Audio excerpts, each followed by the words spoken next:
What is up, guys? Johnny Chase here, and welcome back to the club. And it's time to talk again about ROM hacks. Yeah, I know the structure of my videos tend to go fan games, modern and retro games, then ROM hacks. And I haven't done a fan game video in a while, but to be honest, there's been a bunch of ROM hacks that I've been playing that I just cannot put down or even go towards fan games. They are that good. So I figured I'll make another video talking about these awesome ROM hacks that I think you guys should check out. And fair warning, if you do pick these up, I guarantee you will not be able to put them down. Now, as always, if there's a game that I haven't looked at, go check the playlist. I've already covered it, or I've got it in the background, or I've got it in my little mind palace of something I'm going to check out later. But if there's one that you think that I might like that I haven't mentioned on the show yet, or hasn't been put in the comments yet, put it down in the comment. I love the engagement. I really want to know what games you guys think I should check out next. So again, setting the criteria for ROM hacks. So cannot be executables, and it should be able to be played on original hardware. There's going to be some instances where there's just too much done to the code that it cannot be played on traditional hardware. It has to be played on an emulation box or emulators. So we'll try to keep that in mind when going through these. But let's start off with the first game. But of course, before I go to the first game, be sure you hit that like button, hit the subscribe button, because a high percentage of you guys are not subscribed to the channel. So I really appreciate your sub, because I do these videos every so often to let you guys know of some really cool fan projects and ROM hacks that I think you guys should check out. Okay, first one's gonna be really quick. You know me, and you know I love my Mario 3 hacks. This one's just a very simple one. So this one is Super Mario Brothers 3 Plus. So nothing too crazy as far as, like, you know, new power-ups or level design. They've just gone through and just made some quality of life improvements and also added more to it. So you could essentially call this a new game plus to the original Mario 3. So original Mario 3, you went through the entire Mushroom Kingdom, helping out the 7 kings. Peach gets kidnapped, you save her in World 8, bada bing, bada boom, you're done, right? So this one picks up from the ending of the first game. So you already have Peach rescued, but Bowser comes back with the Koopa kids. What's really cool is that if you let the intro play out, it kind of is word for word the opening to the Adventures of Super Mario Bros. 3 animated series. So Koopa comes back with his Koopa kids, and you have to save the Mushroom Kingdom. So the changes that they made is they actually added in Luigi with his Mario All-Star sprites. They've added in Toad and Princess Peach playable. And what the cool thing is, you know, when you add these characters in, are they going to have their Mario 2 abilities? And the answer is yes, they do, with a little bit of a caveat. So obviously in Mario Brothers 3, it's not Mario Brothers 2. You can't just land on Shy Guys and try to pick them up and throw them, or you can't pick up turnips from the ground and throw those. So Toad's kind of at a disadvantage, because Toad was in Mario 2 the all-around character. So he had, you know, basic jumping, but he was really fast. So in this one, they gave him a little kick. So once you get a super mushroom, you're able to kick enemies in the face. Luigi has his high jump and fluttery jump from before, and Princess Peach, as always, can float with her skirt. One of the other great abilities they added is wall jumping. So if you wanted to try out some extra platforming, you can, you know, hit A again once you hit a wall and do a wall jump. One of the other things they've also added into from the newer Super Mario Brothers games is the ground pound. So hitting down in the middle of a jump will execute a ground pound. Now, the only problem is if you are rocking some really cool third-party controllers, like my 8BitDo Xbox One controller here with the NES style D-pad and shaped to look like an SNES controller, the D-pad on that is a little squishy, so you tend to press the down arrow when you don't mean to. So if you find that ground pound is a little bit of a nuisance, you can hit the pause button, go in, and turn ground pound off. Now, what you can do is they actually have the ability to go back and replay levels. So once you complete a level, you are not locked out from that without having to game over, and you can go back and replay them. So in instances like the first fortress, if you want to unlock the lock or get the whistle, you can do both. So you can grab the whistle, then you can go back in, beat boom boom, and unlock the door. So that was pretty cool. So before entering a level, you can hit the start button to select between each character, and they actually do this cool thing where they actually will start numbering off how many levels you've completed with said character, kind of like they did in Mario Brothers 2. And one of the other cool features is that We all know that Mario 3, if you go from beginning to end, is a pretty lengthy game. Average players will take about 2 to 3 hours to 100% the game if you want to play each and every level. I mean, speedrunner, you can do this in about 14 minutes with both whistles. But if you're short on time, you can save the game and continue, or save the game, quit, and come back to it at a later time. So unlike Mario Brothers 3 Mix, there's only one file for this. So if you end up wanting to start over, you'll have to go ahead and erase the file and start over. But I love all the changes that they made to this, and I love the custom sprites that they've done for Toad and Princess in here. And they actually translate into the Spade mini games. When you go in, you've got like Luigi's unique sprite, so it's just not a clone of Mario. You got a sprite for Toad, you got a sprite for Peach. And it works out pretty well. So if you ever want just slight tweaks to your Mario 3 experience, go check out Super Mario Brothers 3 Plus. Okay, next up, if you've ever wanted to have a different way of playing The Legend of Zelda on the NES, I think I've got the ROM hack for you. This is The Legend of Zelda Ancient Dungeon. So this is not a complete overhaul of the overworld map or the dungeon. This actually takes The Legend of Zelda on NES and turns it into a roguelike dungeon crawler. So you start off in a generic dungeon and all the rooms are randomized. Randomized enemies, randomized items, and randomized bosses. And it's not so much a fact of, getting through and collecting Triforce pieces. It's just progressing as far as you can in as many rooms as you can.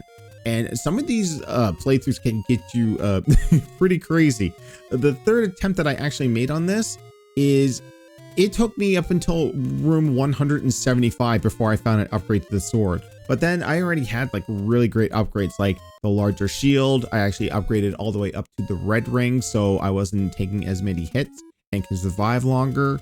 So how it works is you just go into a room, you clear out the enemies, the door's unlocked, and you can continue. So you can go back the way you came and get another randomized room, or you can go ahead and get another randomized room. So there are other spots there that you'll randomly get a shopkeeper. So you do need to keep, a reserve of rupees on hand, because you can buy upgrades like the bow, you can buy the potion. There are several other items that you can get. So as in like any roguelike, you will get progressively harder and harder as you go through, harder enemies. But I mean, if you've played Zelda on the NES enough times, you know what enemies' weaknesses are. But then again, if you don't get the right items, it might be a little bit tougher. Like, what if you spawn into a room with a dongle and you've got no bombs? Even me, who's played this game for like 30 some years, I still don't know if there's another weakness for the dongles besides bombs. So I would be kind of SOL in that situation. But man, like it is so addicting, this game. Like, I got so close on my third run to beating it. I think I was at like room 200 and something. Editor me, throw up the screenshot of my last run there. There are 255 rooms in this. So once you get to the 255th room, that's it. That's the end of your run. So how far can you get on your first run? Give it a shot. Go check out Legend of Zelda Ancient Dungeon, a roguelike remake of The Legend of Zelda on the NES. Okay, so next is another Mario hack. It is a hack of Super Mario World, and I honestly don't have any words for this. This is called Super Diagonal Mario 2. This is just... It's a mod without reason. It's a mod of memes. I mean, when you boot the game up, it starts off with Lazy Town, we are number one. And they're just completely spread with meme songs all over the place. Like, the first overworld is the Chocobo theme.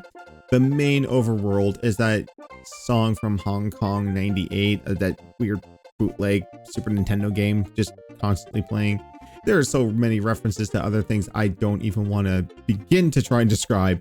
I mean, at one point there, you think you're going into the third world, and it actually just keeps moving and moving, and all of a sudden Ugandan Knuckles is there telling you if you know the way. I first made aware of this by several other streamers. I think I saw one that just frequently comes up on my TikToks playing this game, and just seeing like the weird animations of Mario, even having like these like weird ass like women's legs and high heels when he gets big.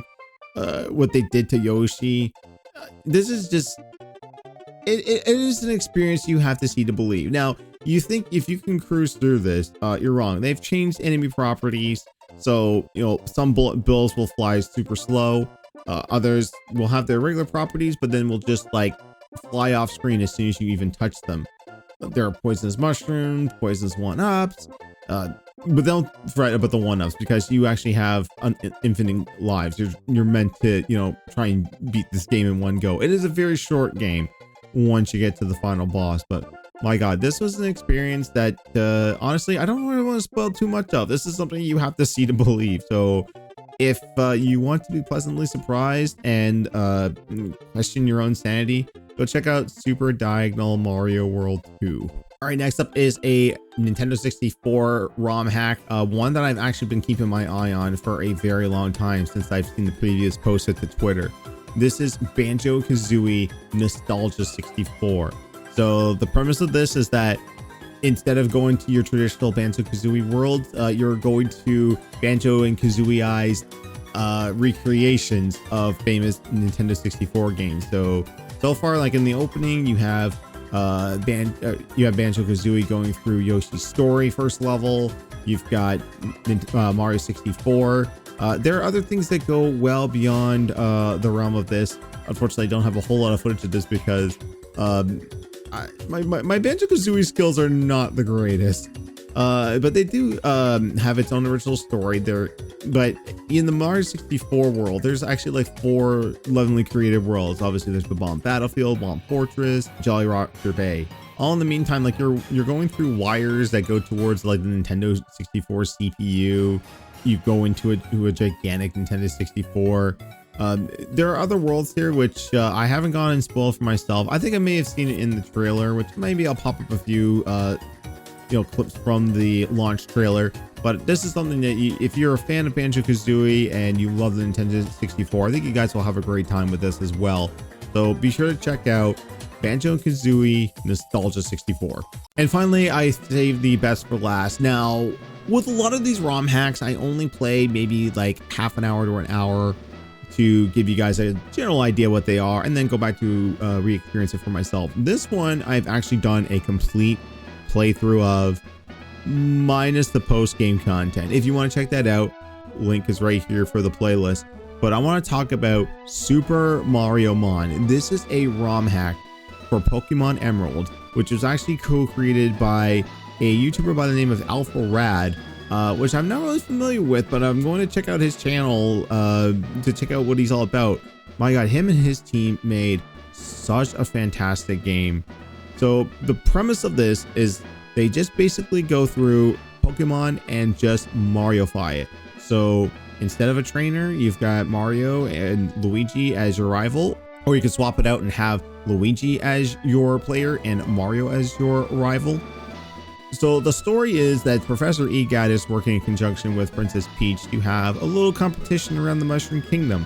It's called the Cap Challenge. So instead of Pokemon, they're called captures. So instead of Bulbasaur, Charmander, and Squirtle being like your respective starters, Egad gives you a Piranha Plant, a Bomb, and a Blooper, representing, you know, fire, grass, and water types for your starters. And like so much creativity, so much love and care went into this. It is insane. Like I don't even want to spoil any of the stuff on there, but like there's 151 captures. The capture method is actually not using Pokeballs, it's using Cappies. So you've got various different Cappies from Super Mario Odyssey that you just fling at the captures and they're on your team. And well, the cool thing is that they have all the general options that you've had from every other Pokemon. So, you know, faster battle, shift, things like that, faster dialogue trees. But they've also added in a Nuzlocke, their own personal Nuzlocke. So like people will go through and then make their own rules with Nuzlocke or try to follow the general rules of Nuzlocke in, you know, officially licensed Pokemon games. But Nintendo has never actually put these things in.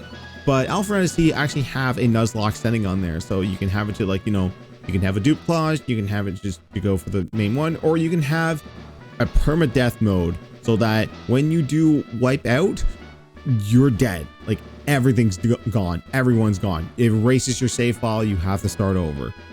Instead of badges, you get power stars, and the whole premise is getting the power stars is to make it to Princess Peach and to grant you one wish.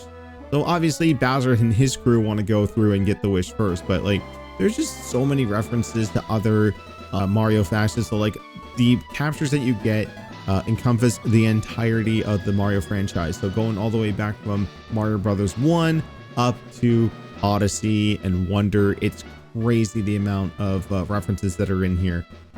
Your gym leaders are obviously characters from the Mario franchise, and they throw a couple other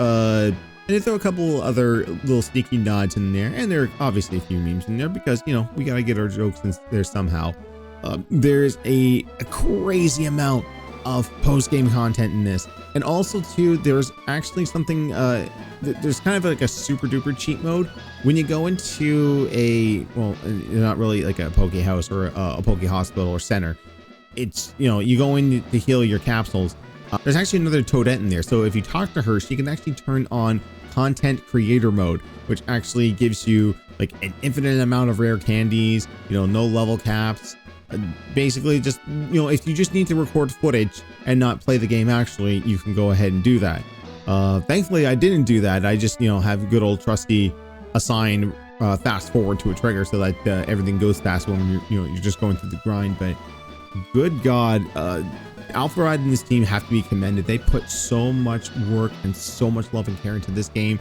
And I got to go back and do all the post-game stuff because I got to get what they consider the legendaries. I got to get what they consider Mewtwo. Again, I'm not going to spoil it, but it's pretty funny and it's pretty crazy like how they are able to put all this stuff into the game. So if you need more information on that, go to supermariomon.com where you can get all the info on how to patch the game. And I do believe they have like just official files there if you just want to get the game and have it up and running. But man, like if you are a fan of Nintendo, if you're a fan of Pokemon and you want something new and great and like something that like is built by the fans for the fans, go check out Super Mario Mon. You will not regret it. And that's it, folks. 5 more ROM hacks that you guys gotta play. And I guarantee you, especially with Super Mario Mon, I don't think you're going to be able to put these down.